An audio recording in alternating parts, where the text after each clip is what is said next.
if you look into the background of the study, that why we are talking about the gender public transport systems, why it is not only simple public transport systems. So as we know that across the review, I found that any structure design is sort of gender neutral, because sometimes it may be designed by a man, sometimes it may be designed by other sections of people. So that's why there's a kind of biasness in design and structure. So when we design something, when we prepare something, then sometimes we don't consider the gender aspects of who might get benefited, or everybody in the society, they might get equal benefit from the design or structure, something like that. So public transport systems in that case is a part of design and structure. So where we have some infrastructure, where we have some facilities, but sometimes we ignore that for whom we must have to ensure what kind of facilities. So sometimes we thought that, okay, we have good structure, good design, and everybody can get benefit from this design equally. But in the practical, this might not happen. And across the literature, I found is that such kind of gaps we have. So here you can find some citations that I got across a review, that why we need the gender transport systems, why. So is a kind of that. So from based on the review, I try to segregate the findings into three tiers. There is from micro, macro, and meso level. So even though I try to review this literature based on these three tiers, so that I can understand that in which tiers we have some kind of gaps. So so many papers that try to highlight the gender issues, gender difference gaps in transportation systems, or accessibility problems between men and women.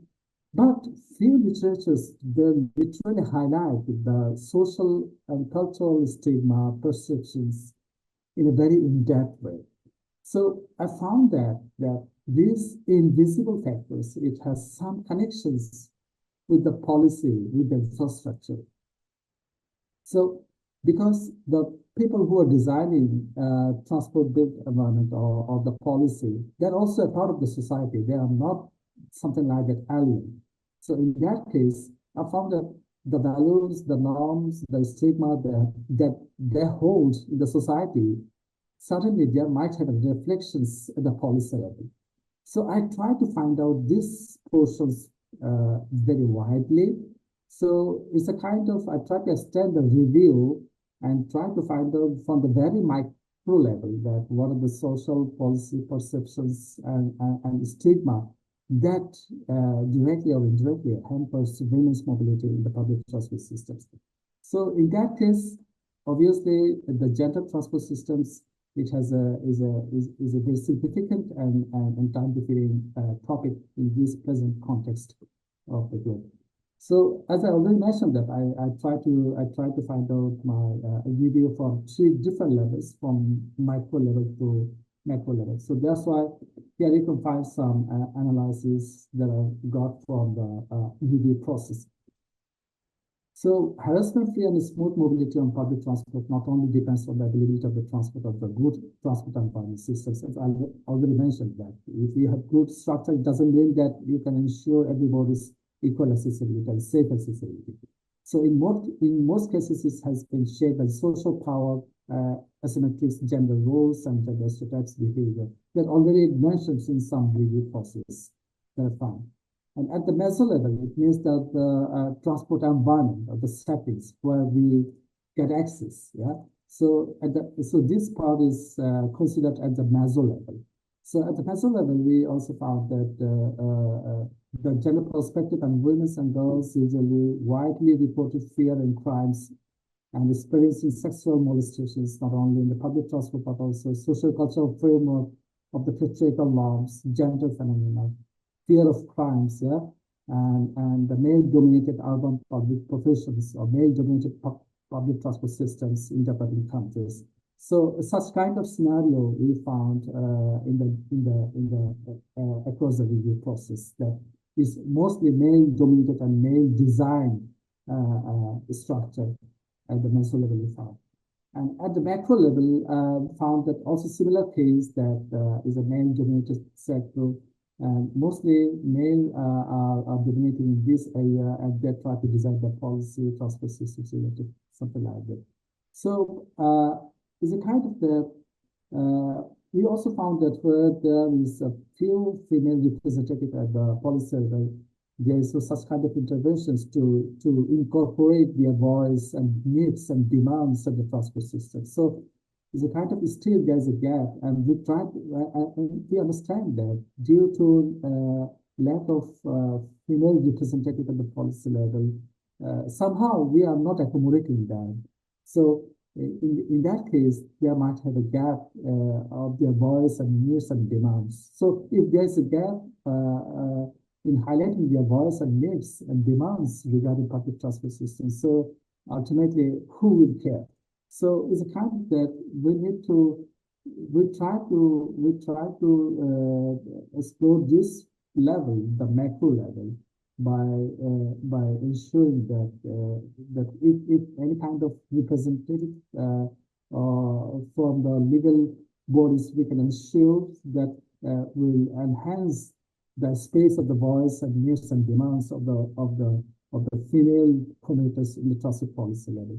So across the review, so it's a kind of summary of the review that I found. So from the two different perspectives, I found that these gaps, the green color, I found that there needs to be more attention so that we can find the real causes why such kind of fear environment and the less accessibility still prevails in our society, especially in developing countries like Bangladesh.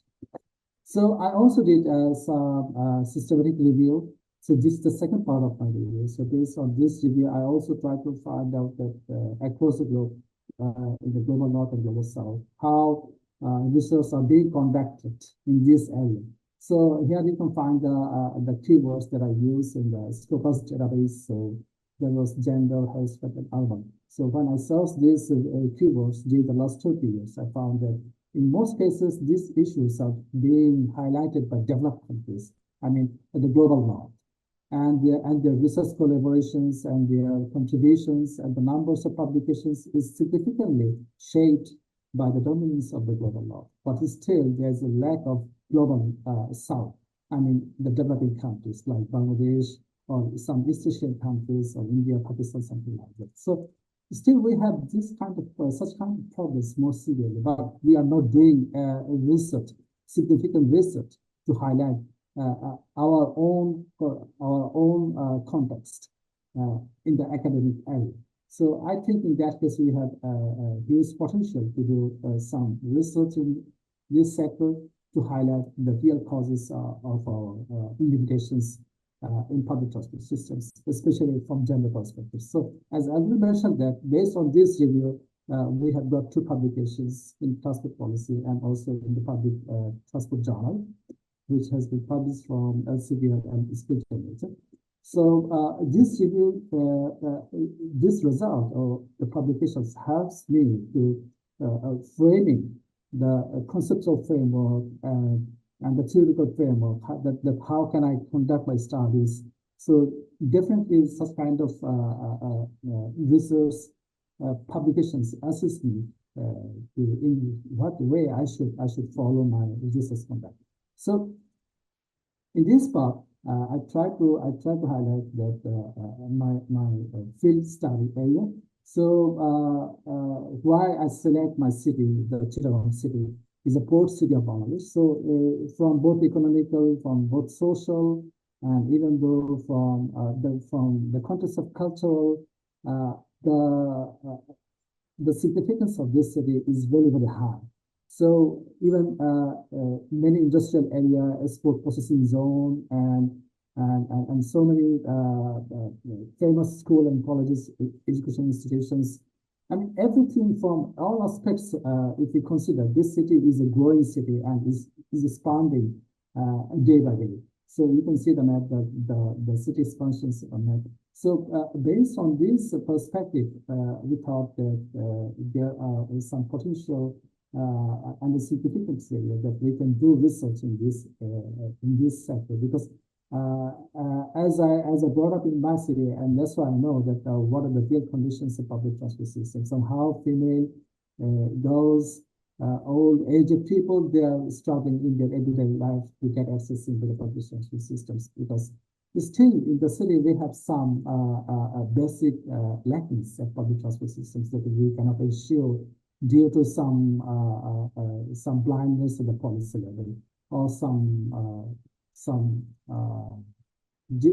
good decision making process. There are some lacks in this process. So in my city context, again, when I try to analyze these three tiers, micro, meso, and macro level, I also found very few studies, but try to incorporate these levels with the existing literature that I already shared with you. So again, from this three perspective, I try to find out that what are the existing studies based on my city that already try to define this area. But still, I found that there are very insignificant studies based on my research, based on my study area. So in that case, I try to design the problem statements that we need to address the social cultural perceptions and gender stereotypes phenomena to understand the women's mobility. And we try to meet gender transport interventions to ensure harassment free. How can we ensure this?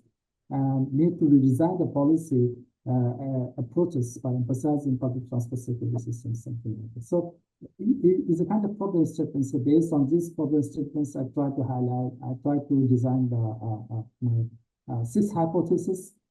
Here are the 6 hypotheses that I try to design. So the first 2 hypotheses is individual hypothesis, where the variables are very much different from each other. But from hypothesis 4, 5, and 6 is a kind of cross analysis. I try to analyze with hypothesis 3 to hypothesis 1, hypothesis 3 to hypothesis 2, hypothesis 2 to hypothesis 1. So is a kind of cross analysis I try to do. So based on this hypothesis, I design research objectives and questions here. So these are the research objectives and hypotheses and the research questions of my studies. So instead, my main focus is to try to understand, as I already mentioned with you, that I try to extend the literature review that beyond the gender, what are the social cultural stigma, what are the stereotypes that literally hampers women's mobility, and how these stereotypes, stigma, and perceptions helps in designing the present transport environment systems, and how the policy framework are functioning within that context. So I cannot segregate the social cultural stigma, gender stereotypes, behaviors, perceptions from the policy level, because as I already mentioned, that people who are a part of the society, they are just making their policy. So in that case, the society where he belongs, certainly there must have its reflections at the policy level. So and that's why I try to analyze all this multi-level perspective based on the social cultural stigma, gender status, and perceptions. So these are the theoretical approaches that I try to apply in my thesis. So it's all about equity approach, affirmative actions, and empowerment approach. So these are the development theories already practiced in the development arena. So I try to take some of their components, some of the significant components of the equity, affirmative, and empowerment approach in my study, so that I can relate the theoretical contributions of my study with some empirical data and findings. So this is the study area. I select 6 police stations we called in the local language Thana. So 6 Thanas were selected based on the some significant characteristics. So based on the residential, commercial, and industrial. So based on this 3 category, I select 6 police stations to do my research. So this is the framework of the questionnaire that to whom I'm going to ask the questions and take the data. So this is a semi-structured questionnaires, in-depth interview, FGVs, and small group discussions, and site observations. So these are the sets of the questions that I use for this respondent: male, female, and public transport drivers and assistants, and key informants. So in the key informants, you can find the transport planners, urban planners, academia, and the traffic police department, local leaders, and NGOs. So these are the key informants. So I did the semi-structure for all of these groups and interview, except the transport drivers. I did the in-depth interview for the rest of the groups. And I did the focus group discussions with the male and female commuters and with the key informants. Yeah. So, and I also did a site visits with some checklists to see the environmental conditions and the infrastructure conditions. So this is the my analysis is basically based on two parts, quantitative and qualitative. As I already mentioned, it's a mixed method analysis. So I did survey 220 female respondents, male respondents 107, and PT workers and key informants, something like that.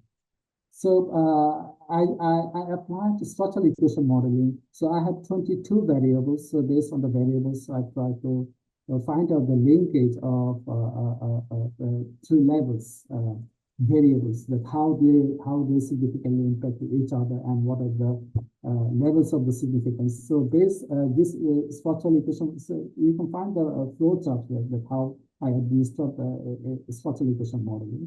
So this is the framework that I apply for the quantitative analysis. So this is the model that I will not definitely go to the details because it's just still trying to review this model. So I have 6 models, and I also got some results here. So these results are really very significant and helps me to analyze my data. So here's the summary. I just showed the summary of the findings. So here is the two table you can find. This is the same model findings, and this is the findings from the regression coefficient. So based on this, I try to analyze the data. So this is the qualitative part that I apply. So for the coding analysis, I will apply here for the qualitative discussions. So these are the respondents that I will do in-depth interview. So based on the qualitative study and the coding analysis, I prepare a code hierarchy. So again, you can find the micro level, meso level, and macro level perspectives and how these factors influencing women's mobility in the public transport systems. Here you can find. So based on this quantitative and qualitative analysis, I try to find out some recommendations or policy suggestions. So again, you can find that from different perspectives, from micro to macro level perspective, I try to find out the recommendations, what should be the possible recommendations, and which will be properly implementable at the study area. So based on this, I try to find out this. So the central point is the present study literature review, and the expansion part you can find this is the recommendations that I suggest for this study. So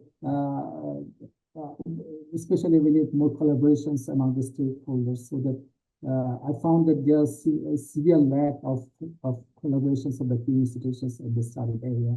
So sometimes we don't consider the social-cultural barriers that women are experiencing. So in that case, this study found that there must have some representatives at the policy level, so that the commuters' voice and needs are properly reflected at the policy level.